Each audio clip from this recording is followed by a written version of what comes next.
Messieurs, bonsoir et très heureux de vous retrouver à nouveau dans le cadre de cet exercice de redevabilité qui va se focaliser ce soir sur la tenue, la clôture d'ailleurs, il y a quelques heures de la table ronde sur l'appropriation collective du Génocoste et la reconnaissance internationale du génocide commis sur le territoire de la République démocratique du Congo pour la construction et la culture de la paix. Nous avons suivi lundi le président de la République au centre culturel ouvrir les travaux de la table ronde sur l'appropriation collective du Génocoste et de la reconnaissance internationale du génocide commis sur les territoires de la République démocratique du Congo. Et ce soir, nous voulons faire un focus sur ces sujets d'une grande importance parce que si vous vous souvenez du discours que le président de la République a tenu à l'occasion de l'ouverture de ces travaux, c'est faire le tour des 30 années d'histoire, mais de 30 années d'histoire triste, de 30 années d'histoire marquées par des massacres et des horreurs en tout genre. Et ce soir, nous aurons le privilège de discuter du sujet avec les personnes qui sont issues des structures qui ont été créées par la loi, parce qu'il y a une loi qui a été instituée depuis décembre 2022 qui porte sur le principe fondamentaux relatif à la protection et à la réparation des victimes de violences sexuelles liées au conflit. Donc ce soir, nous aurons les directeurs généraux adjoints du Fonds national de réparation de victimes FONAREF, Monsieur Kevin Ngunga, à ma droite, et à ma gauche, nous aurons les professeurs Makaya qui, lui, a dirigé les comités scientifiques préparatoires à la tenue de la table ronde. Mais bien avant que nous puissions avoir leurs mots introductifs, je voudrais que nous puissions réécouter un extrait du discours du président de la République à l'occasion de l'ouverture de cette table ronde. C'était au Centre culturel lundi passé. Placé sous le thème « Engageons-nous à l'appropriation collective du Génocoste, à la reconnaissance internationale du génocide commis en République démocratique du Congo et à la promotion de la culture de la paix », nous interpelle tous.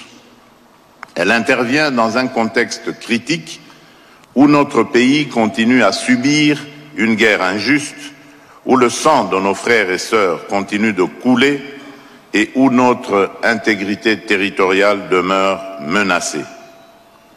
En mémoire de nos victimes, je vous invite à vous lever pour observer ensemble un moment solennel. C'était effectivement un moment solennel où, dans l'organisation justement de la cérémonie, nous avons eu des témoignages, nous avons vu des reportages qui nous ont rappelé tous ces drames. Et je voudrais bien faire mien, et je pense que tout le monde fera sien cette devise du FONAREF, parce que nous étions dans une table ronde qui parle d'appropriation, c'est-à-dire que nous tous, nous devons comprendre l'enjeu derrière et la nécessité pour nous de marquer notre solidarité, non plus seulement malheureusement pour les victimes du passé, mais aussi pour les victimes actuelles. Donc il ne faut pas oublier, il ne faut jamais répéter et il faut commencer à guérir. Je veux commencer par vous, Monsieur Kevin Ngunga. Engageons-nous à l'appropriation du Génocoste, à la reconnaissance internationale du génocide congolais. Le président de la République nous en a encore parlé vendredi dernier en Conseil de ministres. Qu'est-ce que la table ronde qui vient de s'achever aujourd'hui représente dans les cheminements de la voie que nous avons prise, d'abord de nous assurer que nos victimes sont prises en charge, que nos victimes ont accès à la justice, mais surtout que l'on n'oublie pas, mais surtout que le monde entier reconnaisse qu'il y a eu génocide en République démocratique du Congo pour des raisons économiques. Merci beaucoup, Monsieur le Ministre, pour la parole.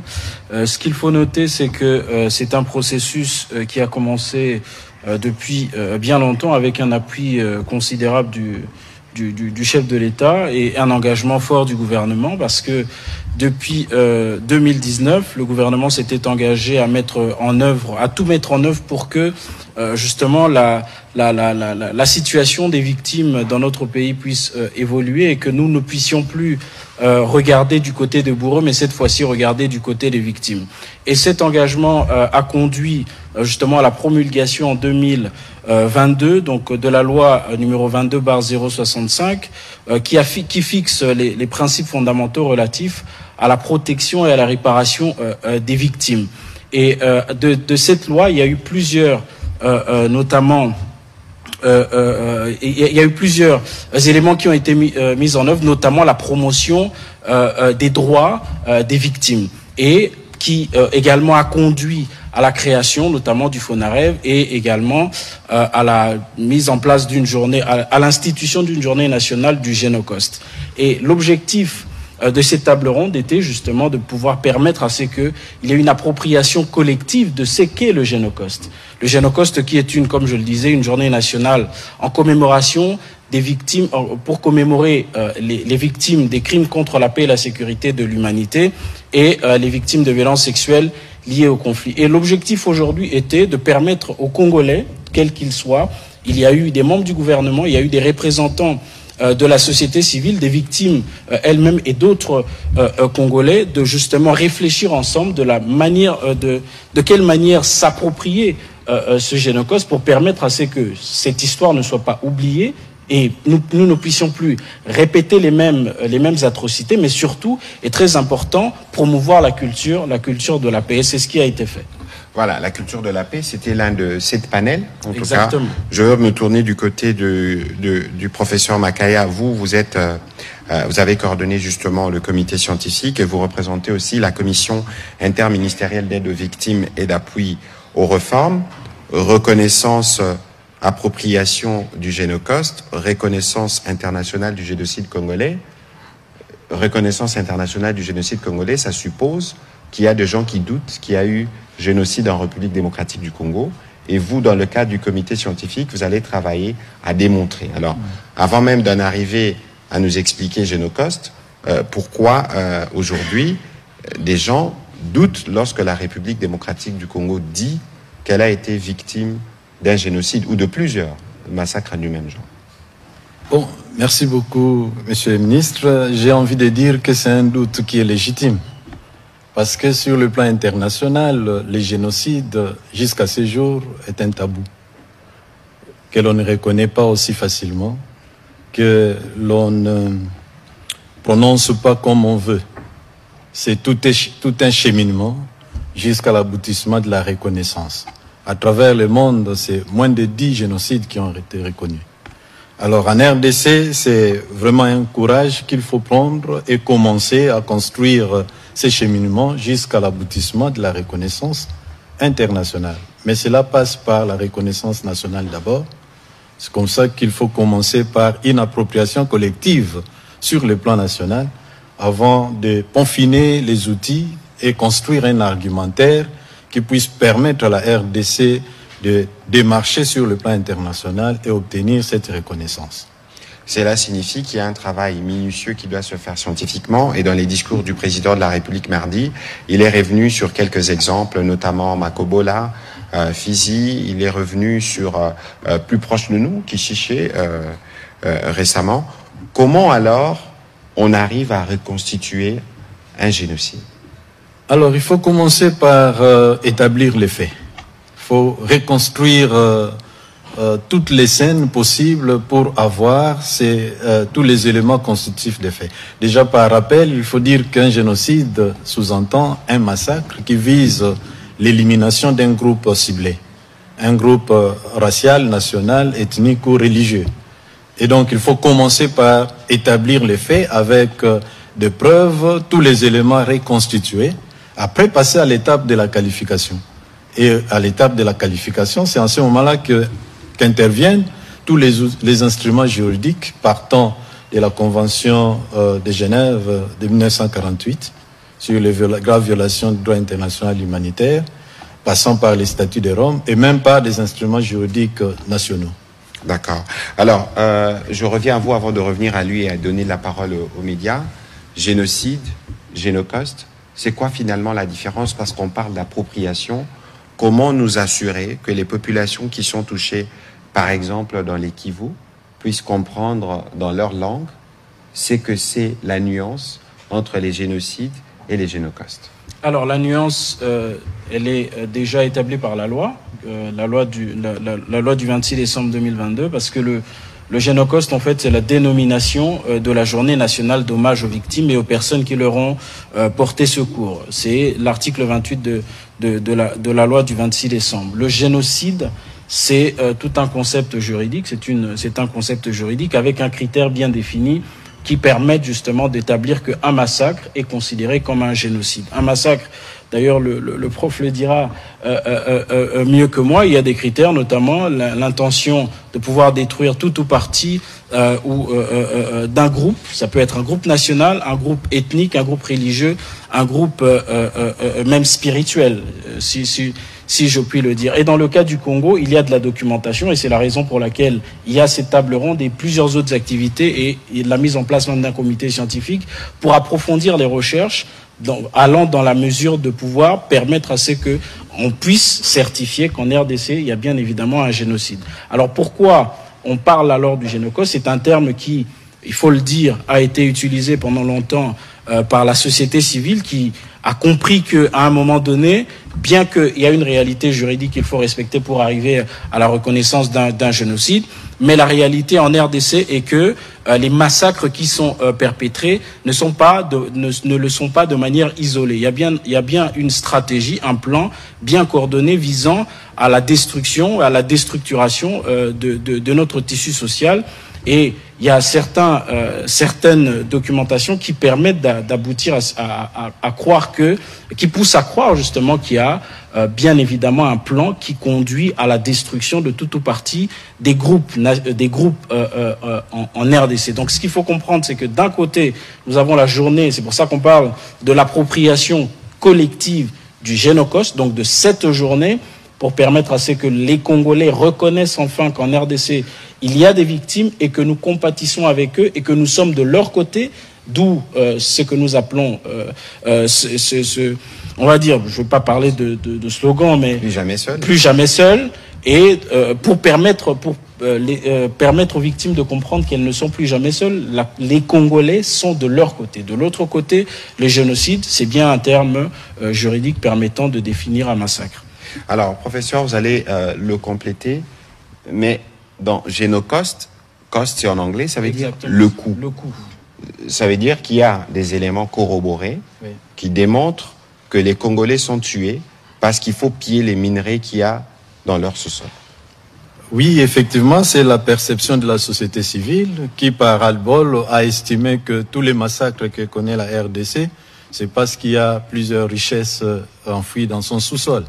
Et donc, tous ceux qui viennent convoiter ces richesses, au lieu de venir par la porte, préfèrent passer par la fenêtre, massacrer et s'accaparer de toutes ces richesses. C'est vraiment une construction de la société civile qui n'a pas respecté la démarche juridique de construction du concept génocide.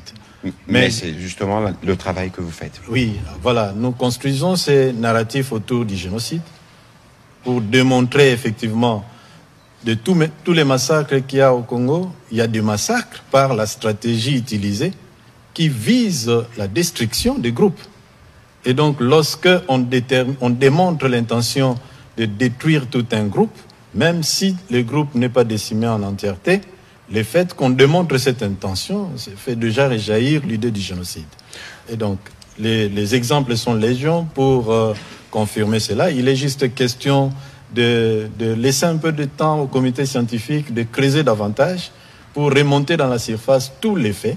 Et en ce moment-là... Et c'est ce qui va nous permettre, notamment à l'international, de ne plus avoir de doute. Alors, on va ouvrir la partie des questions, mais je dois rappeler ici que même dans les événements que nous vivons actuellement, il y a des dépeuplements, on brûle les archives, il y a des populations qu'on vient remplacer, en tout cas au niveau du ministère de l'Intérieur. Il y a un travail en cours qui s'est fait, mais nous savons aussi, par exemple, à Kishiché, il y a eu un ciblage de groupes ethniques. Ce sont tous ces éléments qui sont constitutifs déjà de ferment du génocide, mais qui a un cheminement qui va permettre d'y arriver, le tout pour des besoins économiques. Et c'est pourquoi d'ailleurs le FONAREF tire une partie de son financement de la redevance minière, parce qu'il faut que le Congolais soit réparé, parce qu'ils sont ciblés, parce qu'ils ont des terres bénies.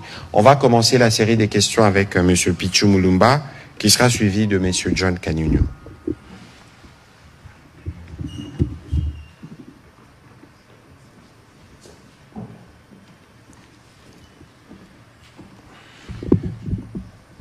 Merci, Monsieur le Ministre, pour la parole.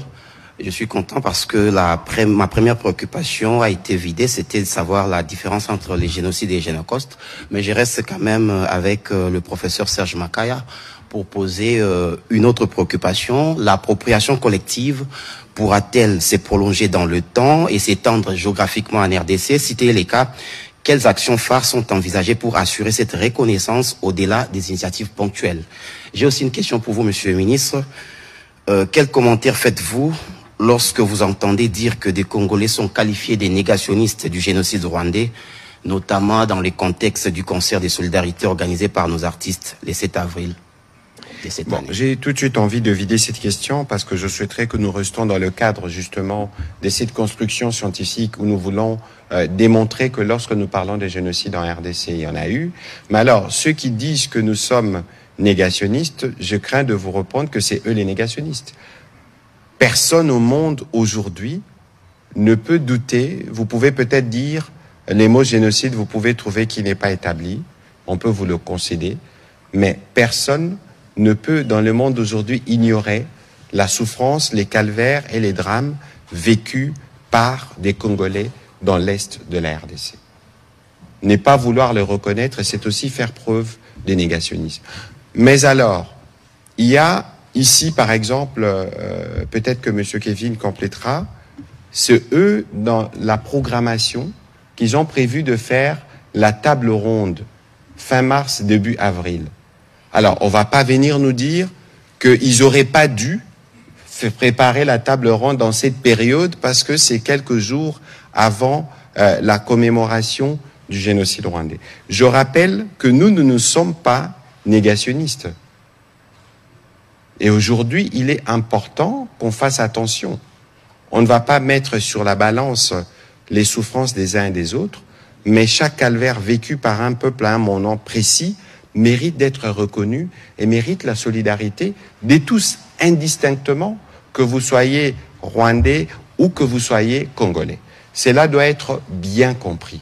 Et les artistes, dans les mêmes esprits sûrement, coïncidence de calendrier, en tout cas, j'ai suivi encore ce matin l'extrait de la conférence de presse qui annonçait le report, c'est qu'ils ont rappelé, c'est que la date du 7 avril, eux, quand ils l'ont fixée, ça n'avait rien à voir. Elle a été politisée par ceux qui pensent que les Congolais n'ont pas le droit de témoigner la solidarité en faveur de leurs victimes. Vous ne pouvez pas nous tuer, nous piller et nous dénier le droit le plus légitime d'être solidaire avec notre population. Et les concerts n'étaient pas une initiative du gouvernement congolais, c'est une initiative de la société civile, comme il y en a plusieurs dans le cadre de la campagne de mobilisation.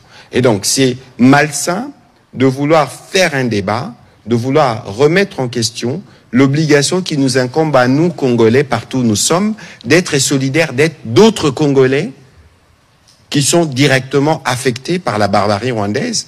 C'est des choses que nous ne disons pas nous-mêmes, mais c'est des choses qui sont documentées par les Nations Unies et par toutes les ONG internationales. Et donc ça, c'est des vérités que tout le monde, en tout cas, devrait noter. Et on doit mettre un terme à ces débats parce que il est important que nous, les Congolais, nous soyons en mesure de témoigner notre solidarité à nos populations qui sont touchées. Autant les Rwandais ont le droit de faire pour se souvenir de ce qui s'est passé chez eux, vouloir mettre les deux réalités sur une même balance, parce qu'il y a eu pour eux une coïncidence des calendriers qui doivent considérer comme des actes négationnistes. En tout cas, il y a un problème dans leur compréhension du conflit et surtout dans notre besoin à nous d'être solidaires avec nos propres populations. Voilà. Peut-être que, professeur, il y avait une question qui vous était destinée. Oui, merci beaucoup, Monsieur Pichu Mulumba. Effectivement, l'appropriation collective, c'est un processus. Il y a certainement des actions à court terme, à moyen terme et à long terme. Déjà, il faut rappeler, avec l'autorisation de l'Excellence, que la commémoration du Génocauste a un triple intérêt, à mon entendement. Le premier intérêt, c'est que le Génocauste constitue une rupture avec les silences assourdissants face à la tragédie humaine que vit le Congo depuis plusieurs décennies. Vous savez, dans ces pays, il y a plus de 10 millions de morts, près de 7 millions de déplacés internes, des vies fauchées, des enfants désorientés, des femmes violées systématiquement, des femmes enterrées vivantes. Mais face à tous ces massacres, qu'est-ce qu'il y avait en face? Rien du tout. Toutes ces victimes étaient réduites au silence. Le Génocauste permet de faire une rupture avec ces silences. Ensuite, le Génocauste permet de remonter dans la surface les massacres, l'histoire des massacres en République démocratique du Congo, ce qui permet de réfléchir sur les causes et même les conséquences de tous ces massacres. Et pourquoi pas construire une méthode pour éviter ces massacres dans les futurs. Enfin, le troisième intérêt, c'est sensibiliser la nation tout entière à la cause des victimes. C'est pourquoi il faut saluer et louer les slogans, entre guillemets, du FONAREV, plus jamais seul. Plus jamais seul, parce que ces victimes appartiennent à la communauté, à la société. Quelle est la riposte de la société face à leur situation de victimité? Voilà un peu. Voilà, merci. Monsieur le directeur général, vous aviez un complément justement sur la solidarité. Oui, ce qu'il faudrait savoir, c'est que ce concert n'est pas joué à Kinshasa, c'est joué en France, dans un pays étranger, où des Congolais, des Français d'origine congolaise et des artistes d'autres nationalités ont décidé d'exprimer leur solidarité aux victimes de la République démocratique du Congo. Donc c'est pas un événement congolo-congolais, bien évidemment qu'il y a des Congolais qui sont à la manœuvre, mais ce qui est étonnant et assez loufoque, c'est que des peuples qui ont un pays qui a connu également les mêmes souffrances que nous connaissons aujourd'hui est en train de s'insurger contre un peuple qui est en train d'exprimer simplement, en tout cas l'humanité qui exprime sa solidarité envers un peuple meurtri aujourd'hui. C'est quand même assez dérangeant. Et au niveau du FONAREV, si on doit parler de la table ronde n'est que la suite d'un processus. Il y a une feuille de route qui a été élaborée bien avant d'ailleurs le mois de mars, où il y a eu des événements, notamment la table ronde, et il y aura un colloque dans la suite et il y aura une commémoration.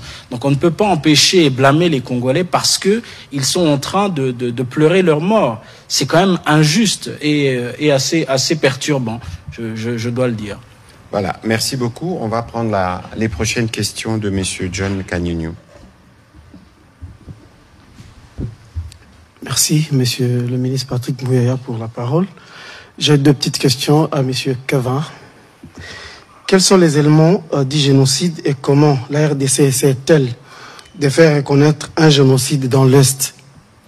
La deuxième petite préoccupation, quelles conséquences la RDC entend-elle de la reconnaissance des génocides dans l'Est de notre pays? Merci beaucoup.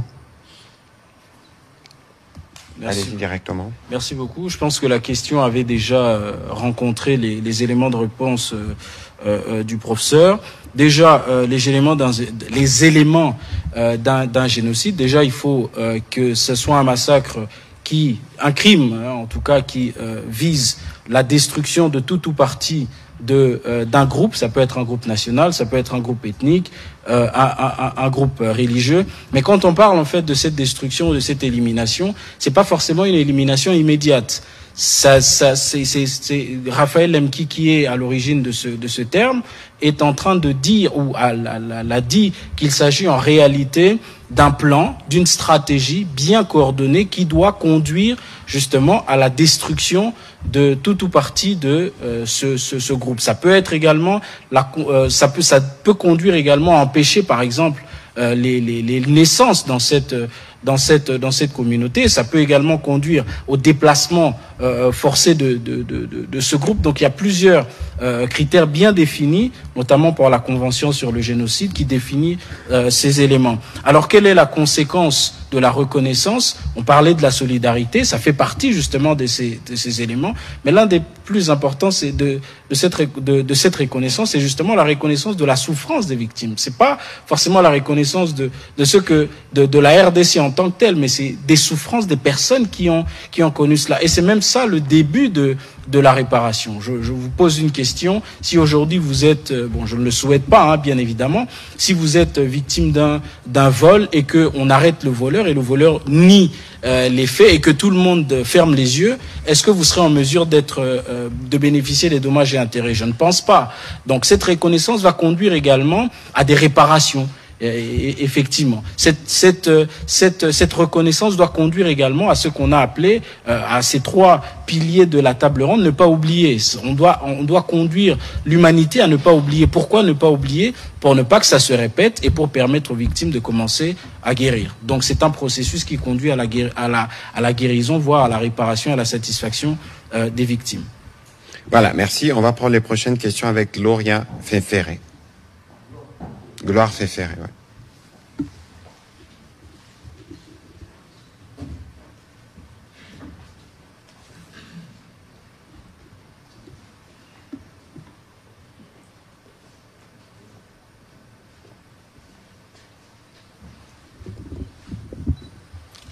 Merci, Excellence, pour la parole. J'ai 2 petites préoccupations. La première, je la pose au directeur de Fonaret. Lors de l'ouverture de la table ronde autour de l'appropriation du Génocost, le chef de l'État a annoncé la mise en place dans les prochains jours d'un groupe interdisciplinaire d'experts. Ça sera pour faire quel travail concret? Et deuxième préoccupation, Excellence, non, je la pose toujours au directeur. Quelles sont les stratégies qui sont ressorties de la table ronde pour permettre une appropriation par les Congolais et au plan international? C'est-à-dire, je fais allusion aux Congolais qui sont au niveau de la diaspora. Merci. Okay, merci. Allez-y, vous pourrez vous faire compléter par le professeur Bakar. Je vais répondre à la première question et puis la deuxième question, je laisserai au professeur d'apporter des réponses. Alors, la mise en place d'un groupe d'experts, le chef de l'État l'a dit dans son discours, dans l'objectif de pouvoir évaluer les préjudices qu'ont subis les victimes du Génocost en République démocratique du Congo. C'est ça qui a été indiqué. Est-ce que je dois entrer dans les détails? Je ne pense pas, parce que ça, c'est une annonce que le chef de l'État a fait. Il connaît les intentions. Je suis pas membre du gouvernement, je suis pas non plus un conseiller du chef de l'État pour répondre à cette question de manière assez brève. Donc certainement, dans les jours qui viennent, vous aurez des réponses. Voilà, professeur, est-ce que vous pouvez répondre à la question, les stratégies mises en place? On sait qu'il y avait des travaux, on sait qu'il y avait cette panel.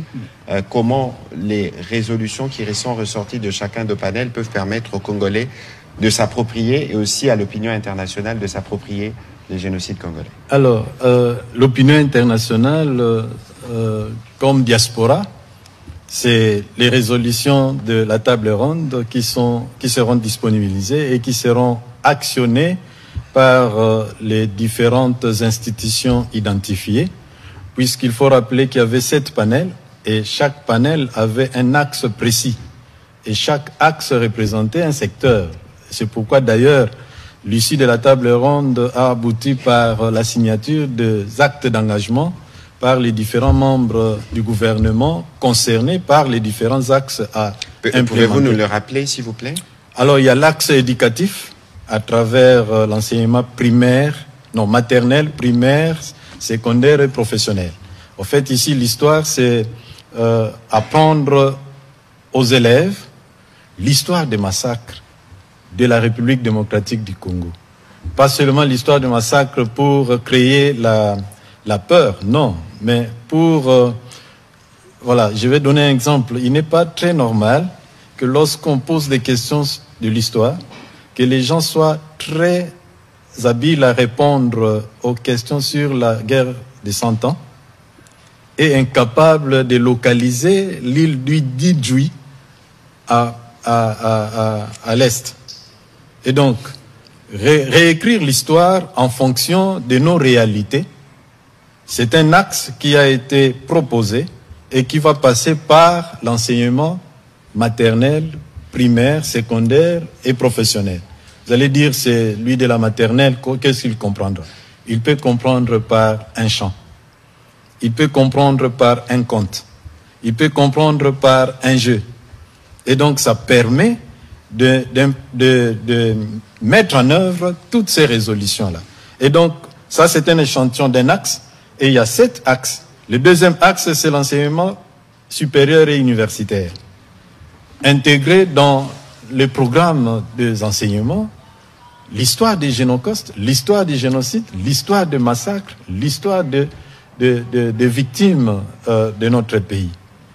Et axe politique mémoriel, ça peut permettre la construction des sites mémoriels qui rappellent l'histoire des massacres du Congo. Nous sommes à plus de 30 ans de massacres à répétition, mais il n'y a aucun lieu de commémoration où les gens peuvent, nationaux comme étrangers, aller s'incliner pour se souvenir de toutes ces morts. Et donc, une stratégie proposée, c'est la construction des sites mémoriels, non seulement dans des endroits où il y a eu ces massacres, mais également un grand site mémoriel, pourquoi pas à Kinshasa, qui retrace un peu par des mécanismes proposés, qui relatent l'histoire des massacres en République démocratique du Congo. Il y a l'axe leaders d'opinion, les rôles des leaders d'opinion. Comment peuvent-ils s'activer pour faire connaître l'histoire des massacres de la RDC? Il y a la communication immédiate, il y a la promotion de la culture de la paix, ça c'était le 7e axe, et puis il y a l'axe reconnaissance internationale sur des génocides commis sur le territoire de la RDC, ça c'est au niveau international. Alors je disais, l'opinion internationale, vue sous l'angle de la diaspora, pourra utiliser tous ces actes proposés. Vu sous l'angle international, à ce moment-là, c'est plutôt le plaidoyer qui sera construit pour la reconnaissance internationale des génocides commis sur les territoires de la RDC.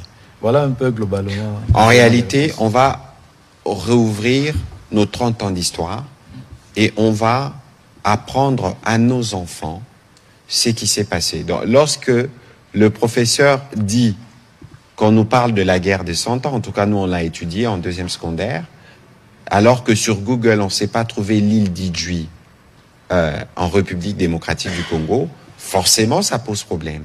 Et donc il y a tout un programme qui nous a engagés, parce qu'au-delà de ce que le président de la République nous avait dit vendredi dernier en Conseil de ministres, aujourd'hui 8 membres du gouvernement ont signé les actes d'engagement pour s'assurer, chacun dans son secteur, d'accompagner l'appropriation du Génocoste. Donc ça va passer par des cours, ça va passer pour nous par des émissions télévisées, ça va passer par vous, parce que l'appropriation, il a parlé des leaders, vous êtes des journalistes, vous êtes des professionnels des médias, vous aussi vous devez vous impliquer pour une meilleure appropriation, pour être en mesure de bien expliquer notre propre histoire.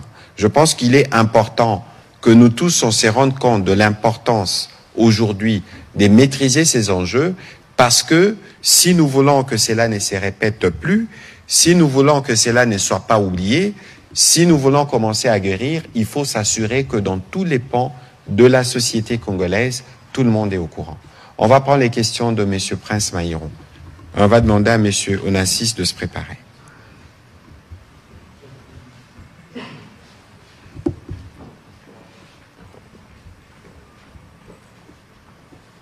Mais professeur, il faut dire que c'est un travail très laborieux qui va nécessiter, en tout cas au niveau de l'éducation ou de l'enseignement supérieur, d'échanger certains curricula. Absolument, absolument. C'est pourquoi parmi les participants, il y avait des experts du ministère de l'Éducation nationale qui ont même déjà drafté quelque chose sur l'appropriation du Génocoste, et ils ont exposé, et dans les recommandations, ils ont été très enrichissants. Ah, merci. Allez-y, Monsieur Prince Maïron. Oui, merci beaucoup. Quelques questions pour Monsieur Kevin, puisqu'on parle de la reconnaissance internationale, mais de l'autre côté, il y a aussi la question de victimes. Il n'y a pas très longtemps, le FONAREV va lancer dans le Congo central, c'est au mois de février, la campagne d'identification de victimes. On en est où? Combien de victimes déjà ont été identifiées sur l'ensemble du pays? Ça, c'est la première question. Et la deuxième, à quand l'identification dans d'autres provinces? On va débuter quand cette identification-là dans d'autres provinces, puisqu'on a déjà commencé avec le Congo central. Et puis la toute dernière question, c'est par rapport à la réparation, tant entendue par les victimes. Cela va intervenir quand? Merci. Voilà. Merci beaucoup pour la question, et c'est une question très très importante.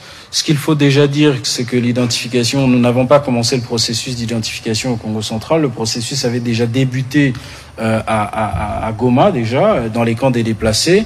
Malheureusement, il y a eu ce qu'il y a eu. Les camps ont été détruits et les personnes qui s'y trouvaient ont dû fuir cet espace donné. Donc, la raison pour laquelle nous avions également débuté également un processus d'identification au Congo central. Et comme vous le savez, c'est un processus qui est assez complexe et laborieux, et ça nécessite non seulement quand je dis une identification, c'est-à-dire l'approche vis-à-vis des victimes, écouter leur récit, mais également traiter les données de ces victimes. Parce que il ne faut pas oublier que la loi nous conduit à remonter de 93 jusqu'à ce jour. Donc, les massacres qu'on a connus au Congo central ne datent pas de 2025, encore moins de 2023.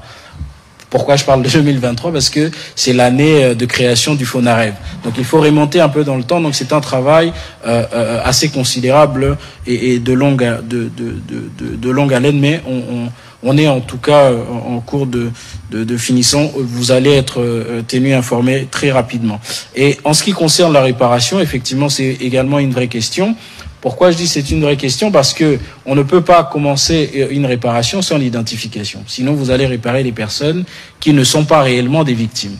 Donc, nous avions commencé un processus d'identification, mais il y a déjà eu des victimes qui ont bénéficié de ce qu'on appelle des mesures provisoires urgentes. Pourquoi? Parce que dans certains camps des déplacés, ou bien dans certaines régions, il y a eu des victimes qui ont présenté des traumatismes ou des préjudices corporels lourds et qui nécessitaient une prise en charge immédiate. Et c'est ce que nous avions fait, mais on ne peut pas parler de réparation complète dans un milieu où les conflits sont encore en cours. C'est pour ça qu'aujourd'hui, parce que la loi nous oblige à respecter le principe de la réparation intégrale. Et la réparation intégrale suppose une prise en charge holistique. La réparation intégrale suppose la restitution.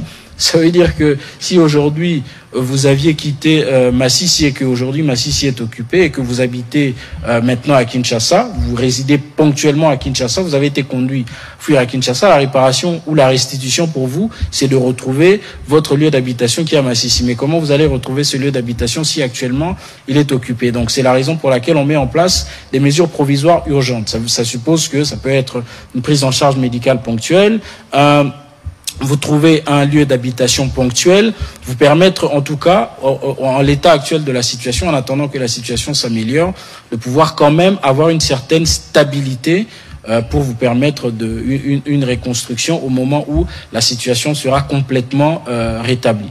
Donc voilà dans le processus dans lequel on se trouve, parce que on est un pays malheureusement qui est encore en conflit. Mais, donc moi j'aime à le dire, on est un pays post en conflit. C'est-à-dire qu'il y a des zones post-conflit, mais il y a des zones actuellement en conflit. Et je ne peux pas vous dire la complexité du travail que nous avons à faire. Voilà, on va prendre la question de M. Nassis Mutombo et on va demander à M. Oscar Mbad d'avancer. Merci beaucoup. C'est M. Nassis Mutombo de www.cd, le premier portail numérique des agricultures. À Goma et à Bukavu, actuellement, il y a des rebelles qui occupent cet espace-là. Est-ce que le FONAREV continue d'opérer sur ces zones-là? Est-ce que vous continuez aussi de recenser des victimes sur place? Merci beaucoup. Bon, la réponse est dans la question. Quand vous dites que c'est une zone qui est occupée, le FONAREV est un établissement public. Aujourd'hui, c'est une zone qui est occupé, donc le FONAREV malheureusement ne peut et ne sait intervenir dans ces zones-là. Mais effectivement, nous sommes en train de réfléchir dans quelle mesure pouvoir permettre à des victimes qui sont venues de ces zones et qui ont pu se déplacer de pouvoir bénéficier des mesures provisoires urgentes et d'un certain appui également. C'est la raison pour laquelle aujourd'hui nous avions signé un protocole d'accord avec le système des Nations Unies pour la prise en charge justement holistique des victimes des conflits en République démocratique du Congo, ce qui est une grande première et une excellente avancée. Nous avions eu plusieurs membres des systèmes des Nations Unies et nous avions le directeur général a pu signer avec Monsieur Lemarquis sous la houlette de de son Excellence Madame la Première ministre un protocole d'accord qui va permettre justement à ce que cette prise en charge de ces victimes-là soit effective. Et donc, en d'autres termes, ils ne sont pas seuls. Exactement. Ceux qui sont actuellement dans les territoires sous occupation des forces hostiles.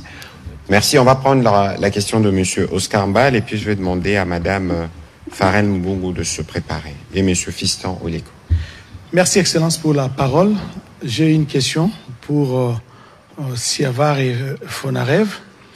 Je voudrais savoir qu'est-ce que vous allez faire concrètement pour la reconnaissance nationale et même internationale du génocide au Congo, basé sur les gains économiques. C'est ça ma question, parce que la mémoire collective sur ce qui s'est passé il y a des années doit être perpétuée. Qu'est-ce que vous allez faire concrètement? C'est ça ma question. Alors, professeur, Oscar Mbal dit concrètement. Donc, visiblement, je ne suis pas dans l'intention de sa question. Peut-être que tout ce que nous disons relève un peu encore de la théorie. De la théorie, un peu, oui. Mais on est déjà dans la pratique aussi, puisque la récolte de données existe depuis près de 2 ans déjà, avec la Task Force Justice Internationale, qui construit une requête à introduire pour non seulement la reconnaissance. Effectivement, ici, il faut indiquer qu'il y a 3 axes stratégiques dans le processus de reconnaissance internationale du génocide. On peut actionner l'axe diplomatique, l'axe politique, l'axe judiciaire. L'axe diplomatique, c'est celle-là qui passe par des résolutions, par exemple obtenir une résolution des Nations Unies ou du Conseil de sécurité qui reconnaît les génocides au Congo. Et ça, c'est vraiment l'aboutissement de tous les processus de reconnaissance.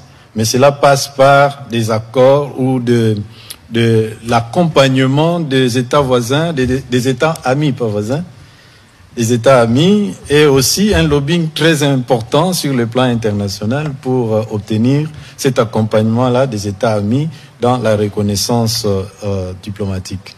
Sur le plan judiciaire, il faut absolument construire des dossiers suffisamment fournis. C'est pourquoi on est parti du schéma selon lequel il faut commencer par remonter les faits. Dès que le fait est là, on construit l'argumentaire. Et un argumentaire bien construit permet à la RDC d'actionner tant sur le plan diplomatique que sur le plan judiciaire et politique. Donc tout passe par ces préalables-là qui est en train d'être fait. Il y a, comme le DGA l'a annoncé, un colloque international sur la construction d'un plaidoyer pour la reconnaissance internationale du génocide qui se tiendra ici à Kinshasa au mois de juillet. Mais avant cela, le travail du comité scientifique continue, en train de remonter tous les éléments. Parce que le secret dans la reconnaissance internationale, il suffit qu'on ait un cas. Il suffit qu'on ait un cas. Or, déjà dans le discours du chef de l'État, il a énuméré plus de 3 cas. Bien sûr. Donc, le comité scientifique est en train d'exhumer tous les éléments nécessaires dans un échantillon d'1 cas pour démontrer l'intention génocidaire avec ces faits-là, ces preuves en appui, construire un argumentaire à actionner sur le plan international. Donc, on est dans ces processus-là.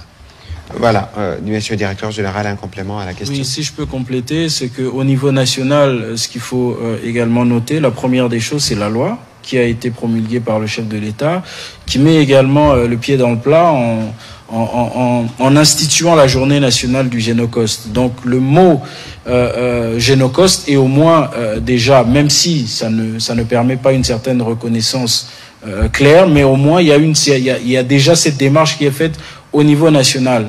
Donc on voit que l'État congolais assume sa position déjà. Et puis il y a également un processus, comme l'a dit le professeur, de documentation. Lorsque le FONAREV a été créé, on a trouvé le rapport mapping, mais le rapport mapping se limite en 2003. Or, de 2003 jusqu'à ce jour, il y a encore des crimes qui sont commis. Et quel a été le rôle du FONAREV? Il y a l'un de vos collègues qui a posé la question sur l'identification. Avant de mener l'identification, on a commencé d'abord par faire ce qu'on appelle la documentation des incidents.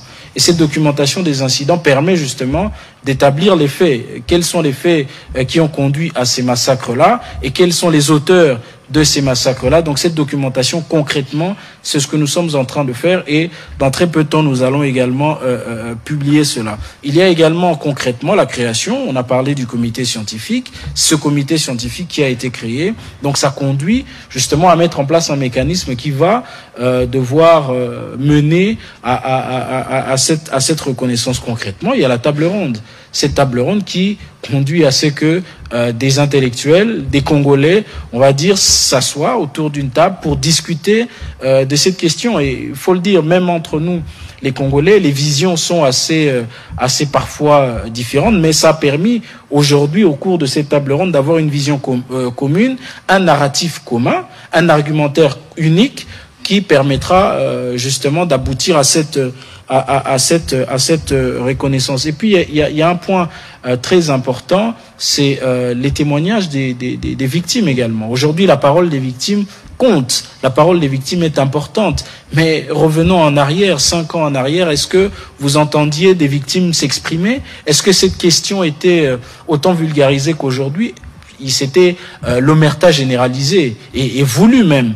Mais aujourd'hui, on voit que le chef de l'État peut parler aux victimes, le chef de l'État peut accorder la parole aux victimes et on peut mettre aujourd'hui des visages sur ce qu'on entend par victime en République démocratique du Congo. Donc voilà les avancées considérables, il y en a plusieurs, mais qu'on peut dire concrètement.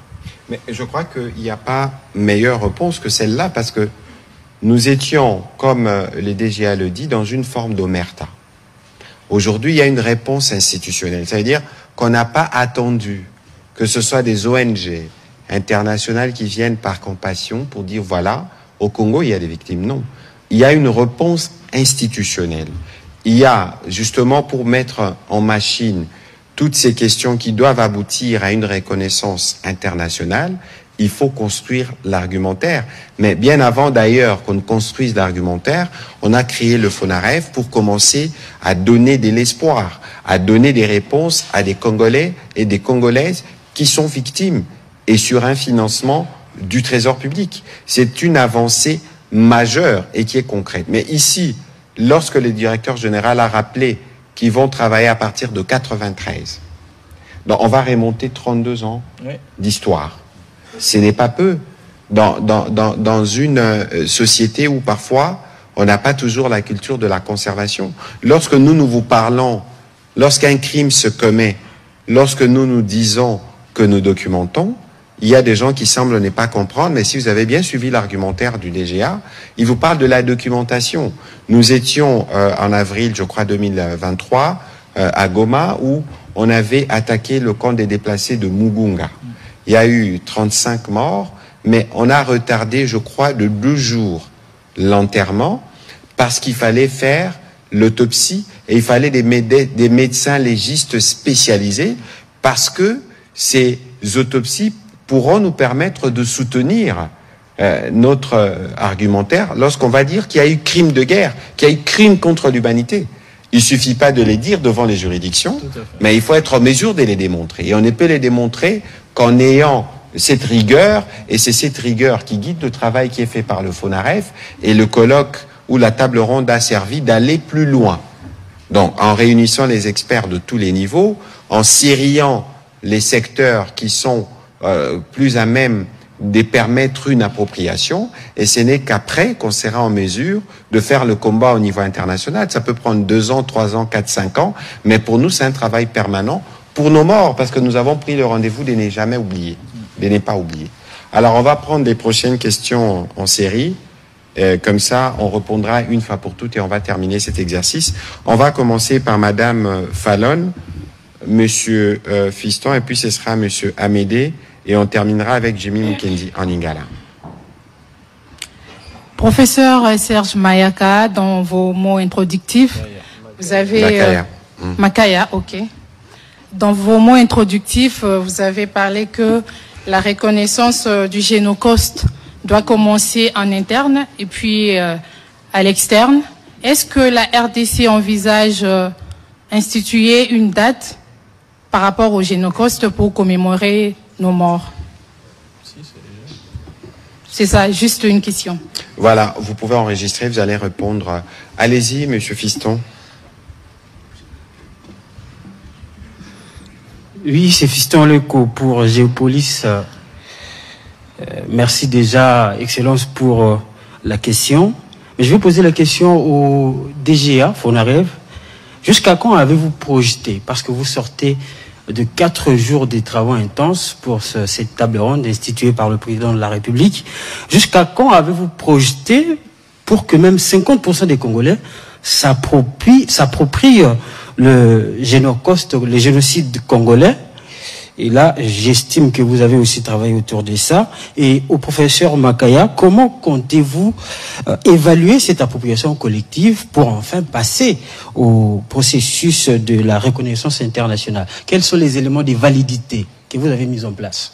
Merci. On va prendre la question d'Amédée Moirabou. On reprendra la question en lingala pour terminer. Amédée Moirabou, Finance Entreprise. Moi, je voudrais m'intéresser aux aspects financiers.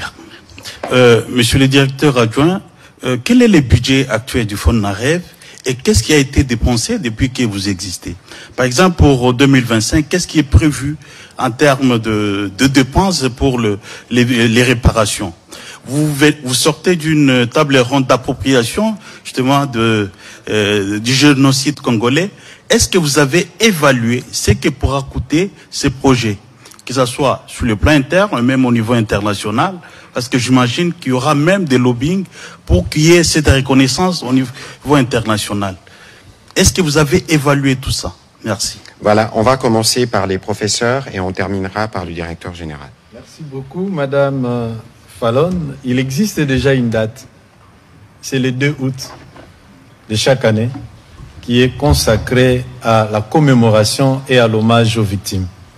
Le 2 août de chaque année, c'est consacré dans la loi du 26 décembre 2022 portant principes fondamentaux relatifs à la protection et à la réparation des victimes de violences sexuelles liées au conflit et des victimes de crimes contre la paix et la sécurité de l'humanité. En fait, c'est cette date-là qui est dénommée Journée Génocost. C'est pour commémorer toutes les victimes de différents massacres, qu'il s'agisse des massacres de crimes contre l'humanité, des massacres de crimes de guerre, des massacres de génocide, toutes ces victimes, ainsi que les personnes qui leur ont porté secours, sont commémorées à cette date-là. La date existe déjà. Alors, Monsieur Fiston, comment comptez-vous évaluer avant d'aller... alors, j'aimerais préciser que le Génocost, c'est un concept purement national. On ne va pas faire un plaidoyer sur le plan international autour du concept Génocost. Il faudra d'abord que cette appropriation soit effective sur le plan national, et puisque c'est un label, on pourra l'exporter. C'est la reconnaissance internationale, c'est la reconnaissance internationale du génocide. Et pour amorcer le processus de reconnaissance internationale du génocide, il faut commencer par construire un argumentaire.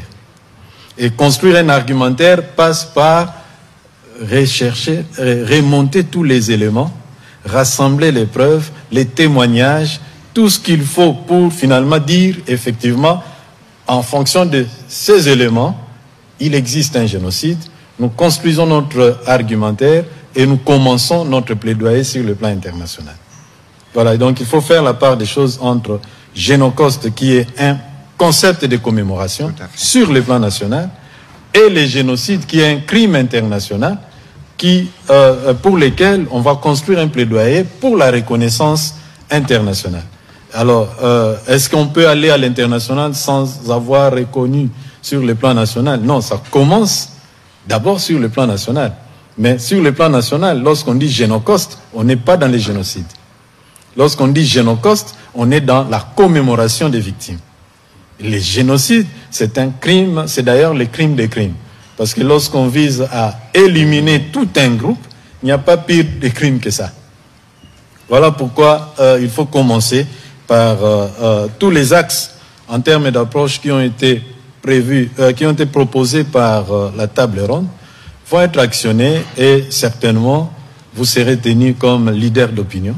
Vous êtes associé, il y a un axe pour vous, pour non seulement faciliter l'appropriation, mais également pousser la nécessité de la construction de ces plaidoyers pour la reconnaissance internationale.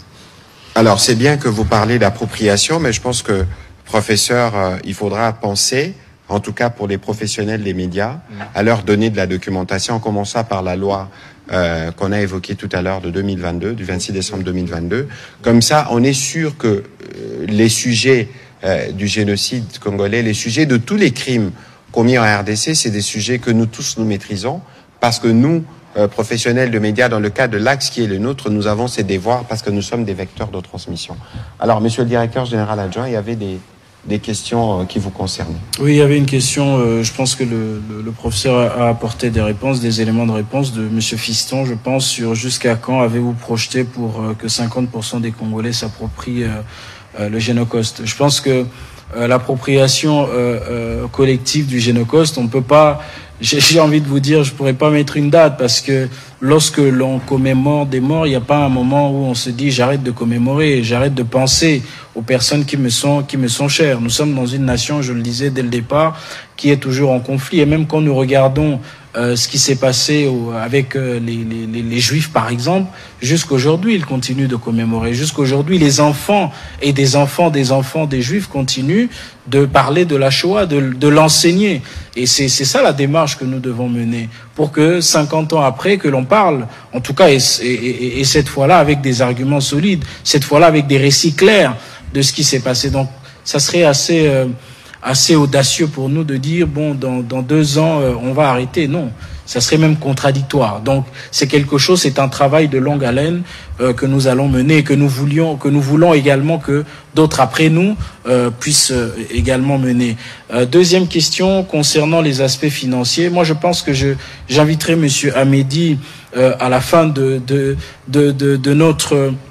notre année pour l'événement que nous allions organiser sur notre rapport financier. Nous le publions d'ailleurs, il n'est pas caché. Et je préfère laisser cet aspect-là à ce moment-là où vous allez avoir une vision claire de tout ce que nous avons collecté et de tout ce que nous avons également dépensé. Et ça ne sera pas seulement pour répondre à vous aujourd'hui, mais ça sera également pour répondre, parce qu'il faut le dire, c'est de l'argent, public de l'État, donc j'ai un devoir de redevabilité déjà vis-à-vis de l'État, donc vis-à-vis des Congolais, ça sera pour répondre à tous les Congolais. Deuxième chose, et je pense que c'est la part la plus importante, c'est un devoir de redevabilité également auprès des victimes, parce qu'il s'agit de l'argent des victimes. Maintenant, la question qu'il faille peut-être se poser au-delà de l'aspect financier, quels sont les mécanismes que nous avons mis en place? Il y a un contrôle de gestion très rigoureux et il y a des rapports également d'audit qui permettent à ce que l'argent des victimes ne soit pas gaspillé ou dilapidé de manière assez infortuite. Donc voilà ce que je puis dire par rapport à cet aspect des choses. Merci. Ok, merci beaucoup. On va prendre alors la dernière question en Lingala. Merci beaucoup, Excellence. Jimmy Mukendi pour le compte de KNB News, magazine essentiellement en Lingala, basé sur l'actualité et puis l'information qui lutte contre les fake news et tous les manques qu'il y en a qui circulent dans les médias, surtout sur Internet. Excellence, ma question nanga, les amis balé, na professeur et puis na DGA. Préoccupation nanga ya liboso, boko kabula nani ya répondre Génocost et Zanini. Fonarev et Zanini. Moussalani ni Bosalaka. Et puis, objectif d'Abino et Zalini. Différence entre Génocost na génocide. Eza trop scientifique, trop intellectuel, trop maillé batu lingala na ba concerné. Oyo il faut ba s'approprier na démarche wana ba comprendre raté.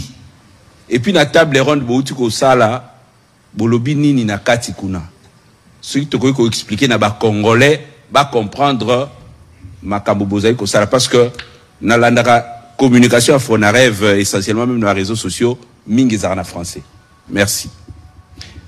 Merci. Toba nananani. Tobani na Fonarev et pour aussi lisana Siava. Alors Fonarev ezali nini, Fonarev établissement public, donc structure il y a l'État congolais oyo bakelaki pona ko identifier ba victime, donc oye banani azali victime nani azwaki pasi na makambo na ba conflit otoza nango. Deuxième volet nango ko aider bango bakende komona bazuzi, donc pona ko porter plainte ce qui na ko loba naza lingala lokola yote ko limbisangai, et puis ko réparer, bon on a évité ko réparer na lingala to ko bongisa yemoko aloba ko réparer na lingala ezanini, donc ko bongisa. C'est vrai que na lingala ko bongisa ezo sangana mingi na makambo ya ba objet, mais c'est beaucoup plus que ça, la réparation. Ko zongisa mutu na eta na e oyo azalaki avant que mabe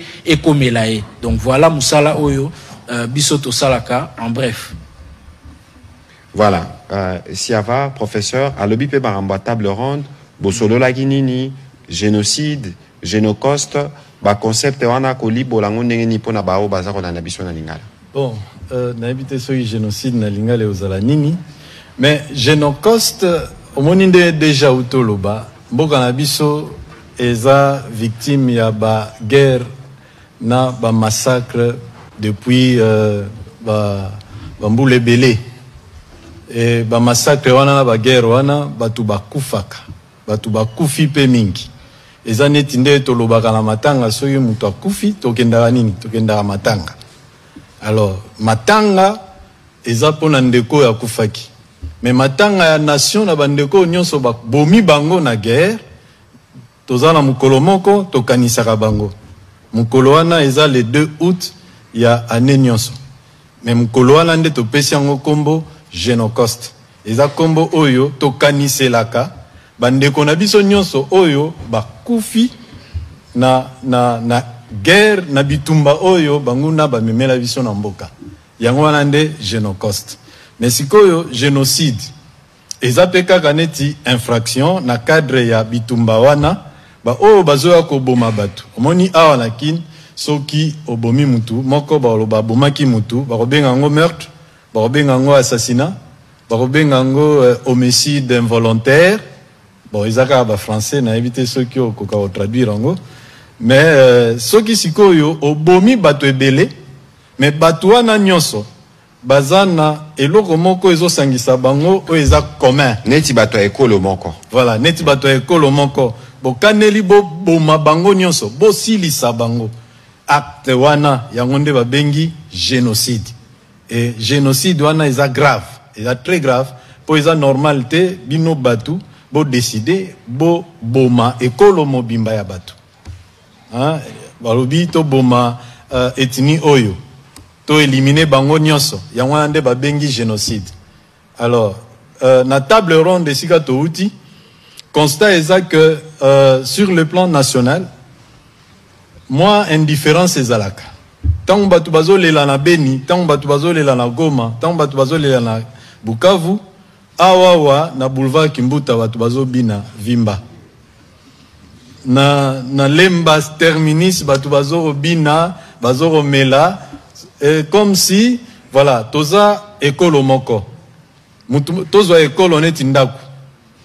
Eza normalité batu babina na salon alors que na kati ya chambre na ba chambre ya ndaku. Ba chambre mususu ndaku bandeko ya famille bazo violer bango, bandeko ya famille bazo boma bango, bandeko ya famille bazo massacrer bango, alors que ba mususu na salon bazo mela masanga, bazo robina, bazo beta, bazo sala on dirait eloko ezate. Alors table ronde lobité to sangana, to réfléchir, to sala ndenge nini pour que makambo nyonso ele kalamboka na biso et comme likambo ya batu nyonso. Donc, to réfléchir, to bimisi ba axe d'action.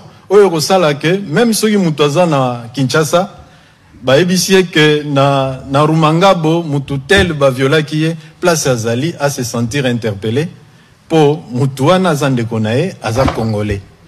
Voilà un peu ma kamto uti koloba na table ronde. Nakobaki Saboé. Date il y a 2 août 1998. Yo ebi place banda 2 août, et qu'on rappelait 2 août 98. Voilà.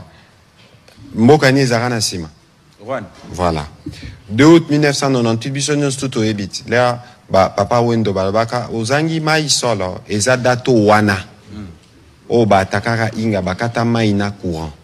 Makambangwe bandakala. Siko l'air biso, tozo lo ba Génocosta Bolandi ba invité tozana ba on balobi et bandaka d'ailleurs na société civile. Société civile na bandaka makambwana ba célébration. Siko boni biso l'État. Tozana ba compatriotes au bakufa par millions. Toko s'organiser te pona ko kanisa ka bango. Pona ko lobake oye le kaka et les kalisu te ya liboso. Yami bale. Bitumbezo continue. Ba Congolais bazo kufa. Ti lelo. Siko biso to sala nini ba bandeko ya ba oyo bakufa. Ba o baza ba victime ya banini. Biso l'État to sala nini. Est-ce qu'il faut to kanga maboko? Yango président de la République a sala Fonaref. Alobi ba o ana nyonso. Baza ba survivant. O baza ba touché ba victime. Ya ba dongolomi so ba bomarabi so po na kitao tozanango. Toko sale la mwanda mwankito tozwaka. Donc na ba redevance minière tolobi. Tocha mosolo na Fonaref po na kusunga ba victime wana. Ko identifier bango. Ko pesa bango accès à la justice pe ko réparer. Ko réparer préjudice au fait la maman, au fait la papa, et ça passe pour na kozongi ça, mais kasi pour na kopesa espoir, otala lobby to kende liboso. To suki wanate, parce que ba oyo bakufa na Congo, batu baboma bango misusu bazali.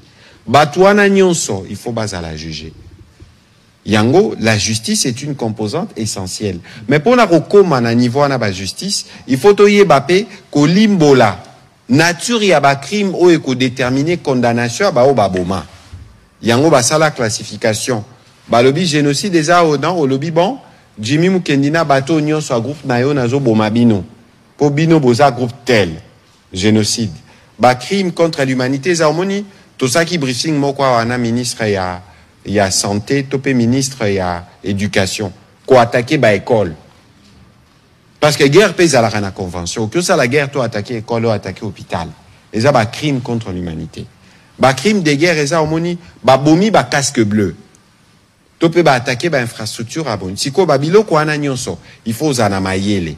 Yango ba lobby comité scientifique bo sali table ronde botali bo lobby bon na point oyo il faut boyer, na point il faut boyer. Siko na suka ba lobby appropriation et la kisi ke congolais nyonso esika azali. Il faut comprendre Génocoste et Zanini. Na Lingala, na Swahili, na Chiluba, na balango nyonso biso tozana ngo congolais faut comprendre yango wana balobi éducation. Donc na ba classe kelasi ya bana, na ba université, bino ba pandisango, ba leader, na ba secteur nyonso tolobi, li solo ya Génocoste, li solo ba victime na biso fe kota na kati. Nde bongo batu nyonso ba royoka li solo. Allez, l'air bayoki li solo ba ko panzape li solo biso nyonso to sali appropriation. Comme ça, mukolo ya le 2 août, année passée tozara na Kisangani, Congolais nyonso sika azali mukolo wana akovanda kokanisa ba Congolais msusu bawa. Voilà na bolimbo la momke. On va terminer. Peut-être un dernier mot pour terminer, monsieur le directeur général. Oui, je pense que c'était important de pouvoir échanger sur ces questions qui, je pense que sont des questions nationales, sont des questions stratégiques de l'État. Moi, le dernier mot, j'aimerais l'adresser à ceux que nous servons, c'est-à-dire à celles que nous servons, c'est-à-dire aux victimes, pour leur faire savoir qu'elles ne seront plus jamais seules et que nous allons continuer de nous battre pour que leur situation, en tout cas tout ce qu'elles sont en train de vivre ne se répète plus, qu'elles sachent qu'on ne les oublie pas et que nous allons également nous battre pour qu'elles commencent ce processus de guérison. Donc voilà ce que je puis dire. Voilà, professeur, pour terminer.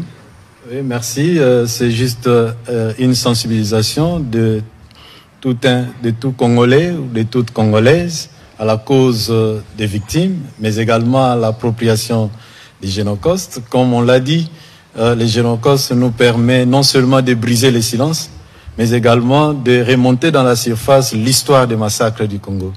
Faisons en sorte que cette histoire ne soit pas jetée dans les oubliettes. Réécrivons notre histoire tous ensemble. Voilà, je veux lire un extrait de la communication du président de la République au dernier Conseil de ministres où il disait « Ces exactions, alimentées par des intérêts géostratégiques et économiques, traduisent une volonté manifeste de pillage de nos ressources naturelles, souvent accompagnée d'une tentative de substitution démographique et relèvent sans équivoque de crimes contre l'humanité dans plusieurs cas documentés d'actes de génocide. Il est désormais impérieux d'œuvrer pour leur reconnaissance sur leur plan international. » Je crois que nous allons terminer par là. Aujourd'hui, c'était la première d'une série, parce que nous parlons d'appropriation, et donc il y avait le briefing, mais il y a d'autres cadres de communication qui pourront être développés avec vos médias respectifs. D'avance, nous, dans le cadre des compétences qui sont les nôtres, nous allons nous mettre à disposition du FONAREF pour que nous puissions réfléchir sur une stratégie de communication qui permettra d'assurer une réelle appropriation, évidemment qui va commencer par la connaissance de la loi et par tous les mécanismes qui permettront d'être informés, d'abord sur les victimes, comment on les traite, les processus qui les accompagnent. Ensuite, pour les victimes qui sont pour le moment sur les territoires qui sont sous occupation provisoire de l'ennemi, mais que par la suite, établir de preuves pour la reconnaissance internationale du génocide commis en République démocratique du Congo. C'est donc une démarche nationale et une démarche qui requiert l'implication de tous et spécifiquement des professionnels de médias. Merci et bonne soirée chez vous.